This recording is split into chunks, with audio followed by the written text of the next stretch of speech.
इस वक्त एक बड़ी खबर आ रही है, उसका रुख कर लेते हैं। मानपुर से ये बड़ी खबर आ रही है। आदिवासी नेता सूरज टेकाम का विवादित बयान सामने आया है। बीजेपी नेता आए तो उन्हें काट डालो, भगा दो, ये उन्होंने कहा है।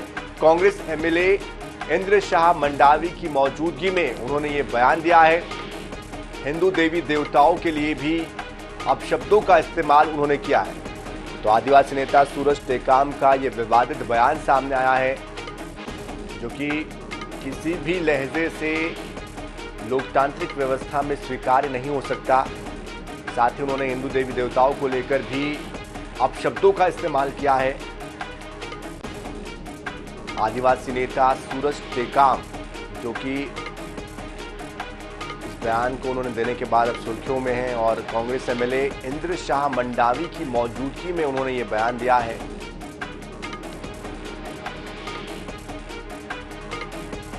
जिस समय 4 मई को मणिपुर में जब पूरा मणिपुर जल रहा होता है, तो ये नरेंद्र मोदी गद्दा पकड़ के बजरंगबली बन के घूम रहा था कर्नाटक में। कर्नाटक में मैं तो अभी भी नरेंद्र मोदी का बोल रहा हूँ, मोहन भागवत का बोल रहा हूँ, तुम्हारे बजरंगबली में बहन को इज्जत बचा के दिखा। कैसे लोग हैं? या पत्थर की मूर्ति टूट जाती तो हमारी धार्मिक आस्था को ठेस लगा करके ये बजरंग दल वाले, विश्व हिंदू परिषद वाले, भाजपा आरएसएस वाले सरकार पहुंच जाते हैं। चुनाव में अगर भाजपा वाले आदिवासी क्षेत्र में घुसे तो ही काट डालो। और इस खबर पर हमारे साथ अधिक जानकारी देने के लिए हमारे मानपुर के संवाददाता एमएस पुरी जुड़ चुके हैं। आपसे जानना चाहेंगे दरअसल एमएस कि जिस तरह से ये बयान सामने आया, बेहद विवादित ये बयान है, किस संदर्भ में ये बयान दिया गया, क्या वो परिस्थिति थी और क्या जानकारी इस संदर्भ में आ रही है?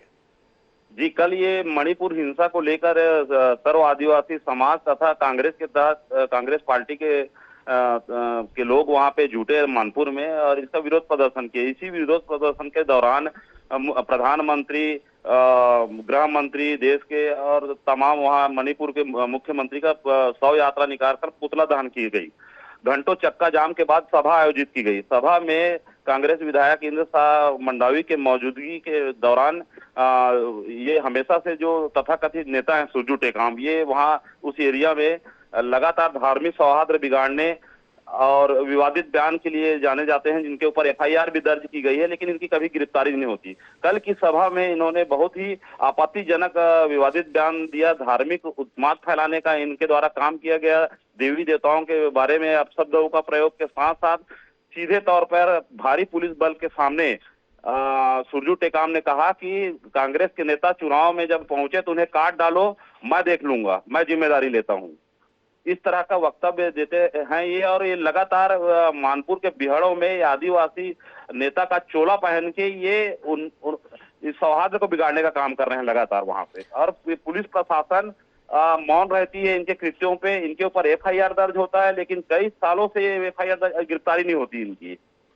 यानी हिसाब से हम समझना चाहेंगे ये जो सूरज टेकाम है, इनका क्या बैकग्राउंड है, इनकी पृष्ठभूमि क्या है, किस पार्टी से संबंध है ये, और चूंकि आपने कहा अभी कांग्रेस का आपने नाम लिया, कांग्रेस है या बीजेपी है, आप ये भी स्पष्ट करें और बताएं कि इसको लेकर कल से आज तक क्या घटनाक्रम हुआ, क्या इस पर किसी ने आपत्ति दर्ज नहीं की, क्या किसी नेता ने कोई शिकायत या एफआईआर दर्ज नहीं की हाल फिलहाल? नहीं, जिस दौरान सुरजू टेकाम ये अपना वो वक्तव्य दे रहे थे सभा में, उस दौरान संसदीय सचिव ने उनको टोका कि मणिपुर हिंसा के में ही आप बात कीजिए, सर्वधर्म को लेके हमको चलना है, ये उनके तरफ से कहा गया। दूसरी ओर सुरजू टेकाम का जो बैकग्राउंड है, सुरजू टेकाम के ऊपर कई दफे नक्सली समर्थक होने का इनके ऊपर मामला भी दर्ज है। इसके अलावा ये धार्मिक सौहार्द बिगाड़ने का इनके ऊपर मानपुर थाने में एफआईआर दर्ज है।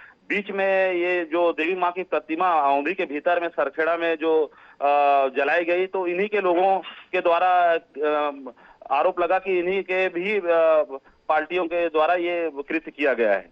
और ये लगातार यहाँ पे आदिवासी नेता बन के ये लोगों को भड़काने का काम कर रहे हैं और आदिवासियों को पृथक कर रहे हैं दूसरे समाज से। एनिस, जो आप बातें बता रहे बेहद गंभीर ये बातें हैं, ऐसे में क्या वहां पर बीजेपी के स्थानीय संगठन में इसको लेकर कोई आपत्ति दर्ज नहीं की है? इसको लेकर क्या जो स्थानीय लोग वहां मौजूद थे उन्होंने कोई आपत्ति दर्ज नहीं की, क्योंकि उन्होंने धार्मिक भावनाओं को भी आहत करने की कोशिश की है? हनुमान जी को लेकर भी उन्होंने कोई बातें वहां पर कही है। ऐसे में कहीं ना कहीं ये विवादित स्थिति पैदा होती है। जी, इसके लिए बकायदा ये भाजपा के जो जिला अध्यक्ष संजू शाह, नम्रता सिंह, ये एफआईआर करवाने मानपुर थाना में आज ये दोपहर को पहुंचे हुए थे, लेकिन मानपुर पुलिस जब इनकी नहीं सुनी तो मानपुर थाना मुख्यालय के ही सामने ये चक्का जाम और धरना में अभी वर्तमान में बैठे हुए हैं। क्या इस पर कोई प्रतिक्रिया आदिवासी नेता सूरज टेकाम की भी आई है? नहीं, सुरजू टेकाम की इसमें कोई प्रतिक्रिया अभी इस वक्त नहीं आई है इनकी। कल ये सभा में अपना बयान देके वहां से निकल लिए। चलिए, आप नजर बनाए रखिए, आगे भी हम आपसे अपडेट्स लेते रहेंगे। बहुत बहुत शुक्रिया इस पूरी जानकारी के लिए। सरकार पहुंच जाते हैं। चुनाव में अगर भाजपा वाले आदिवासी क्षेत्र में घुसे तो ही काट डालो। बेटी पढ़ाओ करके बेटी पढ़ाओ आंदोलन चला रहा है। जिस समय 4 मई को मणिपुर में जब पूरा मणिपुर जल रहा होता है तो ये नरेंद्र मोदी गद्दा पकड़ के बजरंगबली बन के घूम रहा था कर्नाटक में। तो इस वक्त हमारे साथ भाजपा से मीडिया प्रभारी अमित चिमनानी जी जुड़ चुके हैं। अमित चिमनानी जी, आपने ये वीडियो देखा होगा और इसमें कई कई बातें भी आपने सुनी होगी, इस पर आपका क्या रिएक्शन है? भाजपा ने शुरू से ही टारगेट किलिंग भाजपा कार्यकर्ताओं की हो रही है, ऐसा कई बार कहा था। और आज कांग्रेस विधायक की मौजूदगी में भाजपा के नेताओं को खुलेआम काटने की धमकी दे दी गई और कांग्रेस के विधायक वहां बैठे रहे। इसका यह स्पष्ट संकेत है कि ये जो भी हो रहा है वो ऊपर के लेवल से बुलवाया जा रहा है। और ऊपर के लेवल में कौन है? माननीय मुख्यमंत्री जी स्वयं इस बात को करवा रहे हैं। और अगर ऐसा नहीं होता तो इस प्रकार की भाषा बोलने वाले व्यक्ति की जगह जहां होती है वहां उसे पहुंचाया जाता। ये बहुत ही हैरान कर देने वाली घटना है और सरकारी संरक्षण प्राप्त घटना है। भाजपा के नेताओं को डराया इसलिए जा रहा है या प्रयास इसलिए किया जा रहा है कि कांग्रेस चुनाव हार रही है, ये उनको पता चल रहा है और किसी न किसी तरीके से माहौल को खराब करना। पहले भी 4 से 5 भाजपा नेताओं की बस्तर में हत्या हुई और इस प्रकार का भय का वातावरण बनाना ये कांग्रेस का एक सुनियोजित प्रयास है जो कभी सफल नहीं होगा। ये निंदनीय है। संवैधानिक रूप से कभी भी इन बातों को स्वीकार नहीं किया जा सकता। लेकिन अमित जी, अब आगे बीजेपी की तरफ से इस पर क्या एक्शन लिया जाएगा? क्या आपकी तरफ से कोशिश होगी? पार्टी इस बात पर विचार कर रही है और इस बात की पूरी बारीकी से विचार विमर्श करके जो भी प्रक्रिया जरूरी होगी उसको जरूर भारतीय जनता पार्टी अपनाएगी। लेकिन अमित जी, जिस तरह का ये जो मामला सामने आया है, इसके पहले भी इस तरह से ये बयान देते रहे और फिर से एक बार उन्होंने ये बयान दिया है। क्या आपको लग रहा है कि ये चुनावी साल है और इसीलिए इस तरह से इस बयान के जरिए कहीं ना कहीं इसको पूरा एक चुनावी रंग देने की कोशिश है या फिर मुद्दे से भटकाकर किसी और मुद्दे पर ले जाने की कोशिश है? देखिए, कांग्रेस विधायकों या मंत्रियों के सामने उन्होंने ऐसा बयान दिया है मुझे तो नहीं पता। लेकिन अगर कोई जनप्रतिनिधि वहां बैठा है, एमएलए इंद्र शाह वहां पर मौजूद थे। मणिपुर की घटना को लेकर दरअसल उनका ये जो आक्रोश था ये इस तरह के शब्दों में सामने आया।